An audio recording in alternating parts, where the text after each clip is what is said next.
What next after winning green card? This is a question that everybody is asking or wonders what happens. You might be there, you want green card and you don't know the steps that you need to follow after winning green card. Hello, my name is Peter Njenga, and here we speak about matters of green card, life in USA and other parts of the world.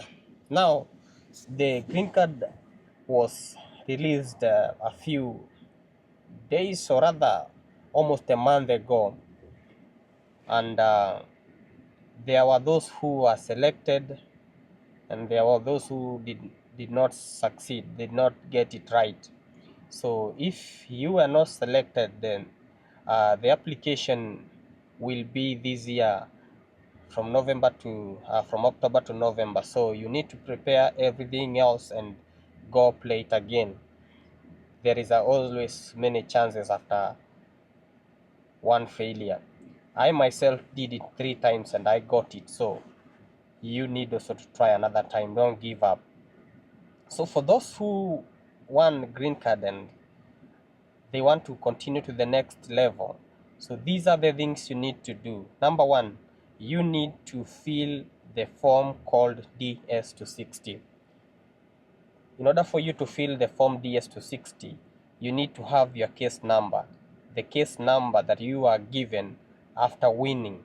So you will have to put your name and all other details there in order to access the DS260.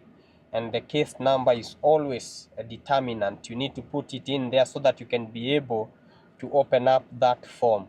So when you open up that form, you will find a lot of things that you need to do there, but more important, you need to have your passport number. So if you don't have the passport number, you need to go get that passport and then be able to put that passport number. There are people who normally put like another ID number and then they fill everything and then they submit. Afterwards, they unlock the DS260 after getting the passport, then they put in the passport number. Remember, that's not correct.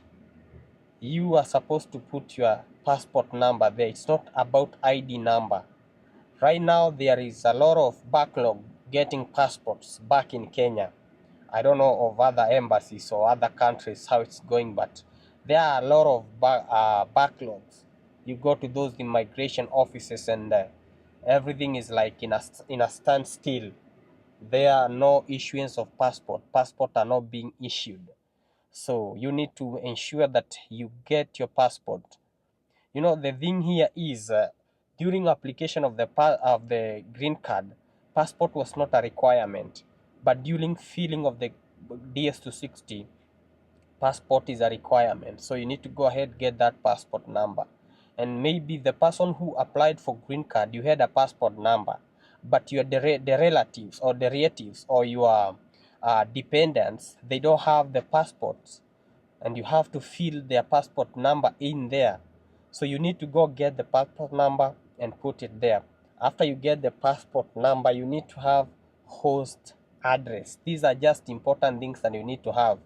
So go talk to your host, the person that is supposed to host you. Remember, you can't come to the United States if you don't have a host. So go get the address. The host has to send you the address, and then you will put that address in the DS260. If you don't have a host, you have those WhatsApp groups that were formed after you won green card. Go in there and ask for people and try to do connections. You will get a host. Remember, a host is a very important person because that is a person who will be able to host you in the United States until you are able to stand on your own. The other thing you need to have the exact dates of your marriage. If you're married, you need to fill in the dates that are in the marriage certificate. You don't need the marriage certificate at this particular point. You don't need next certificate and all those other certificates. You will need them later after you have filled the DS260. Other forms will be submitted or will be requested by the embassy during interview or before interview. They will ask you to submit those documents. But as for now, you don't need those documents to fill in the DS260. So after you have those documents, then you will be able to submit your DS260. Remember, the more you submit your DS260 early, the more your case will be handled early. I personally am a witness of that. I had a very high case number, and you know they have to go via when the case number is low, you have high chances of getting it fast into the interview.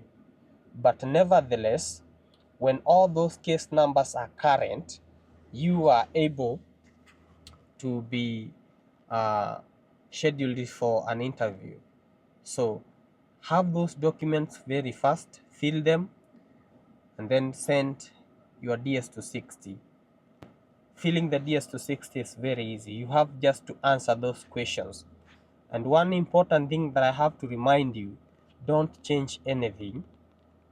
Whatever you gave out or you wrote down during application, you don't have to change that information. For instance, you applied as a single and you want to add into the DS260 you're married.